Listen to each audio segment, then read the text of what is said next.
Alright, so now that we looked at how to find the slope, y-intercept, and x-intercept in an equation given in slope-intercept form, now let's take a look at how we can do it if it's given in standard form.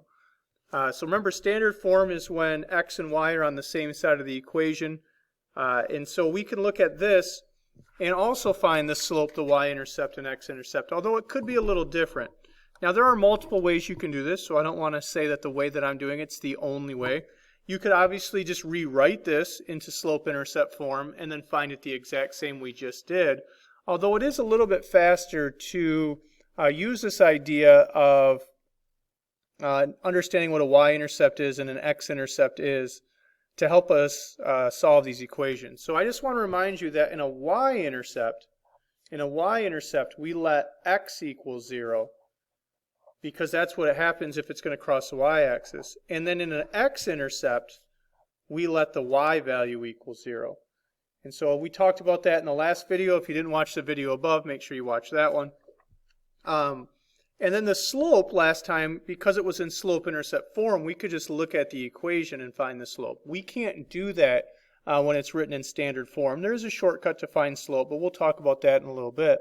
So let's just start by talking about finding the y-intercept, letting x equal 0. So if we want to find the y-intercept of 3x plus 2y equals 12, then what we're going to do is we're going to let the x value here equal 0, then we're going to solve for the y. So in this problem where it says x, instead of x, we're going to plug in what we know x has to be for it to be an intercept, and that's 0. So we're going to say 3 times x, which is 3 times 0 is 0, plus 2 times y equals 12, and then we're going to just solve for y. Now in this one, 3 times 0 is 0, so we can just kind of ignore that, and we're left with 2 times something equals 12. So 2 times what equals 12? Well, to figure that out, we could divide by 2, although I think you guys could probably do that in your head, and we get a y value of 6.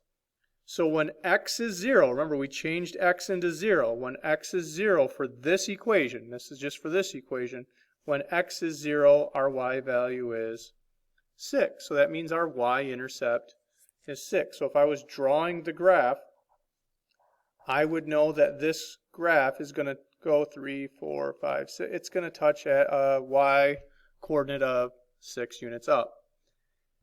I can also do the same thing to find the x-intercept, except for an x-intercept, it's the y value that equals 0. So if I rewrite the same equation, the 3x plus 2y equals 12, I could do the same process, but this time instead of letting x equals 0, for an x-intercept, we let y equals 0. So I'll keep the 3x, I still don't know what that is, plus 2 times, now again, we're letting y be 0, so 2 times 0 equals 12. Well, just like before, where 3 times 0 just turned into nothing, 2 times 0 is nothing, so we can ignore that, and we're left with an equation 3 times what equals 12. If I divide both sides by 3, or you could do it in your head, you'll find that 12 divided by 3 gives you an x value of 4. So our x-intercept is 4. So that means it's going to cross over here at x equals 4. And so this is going to be the line here. At this point, if I wanted to, there's a couple ways I could find slope. I have 2 points, so I could use the slope formula if I wanted to find slope. I could just count. This one started at 6, so it's going down 6 over 4. So I could just think of it that way, just by the little mini graph I did. I know the slope is going to be down 6 over 4. If I wanted to use the y2 minus y1 formula to find slope, I could do that. x2 minus x1. And then I would get 6 minus, so that's not the y2, 0 is the y2 value. So 0 minus 6 over 4 minus 0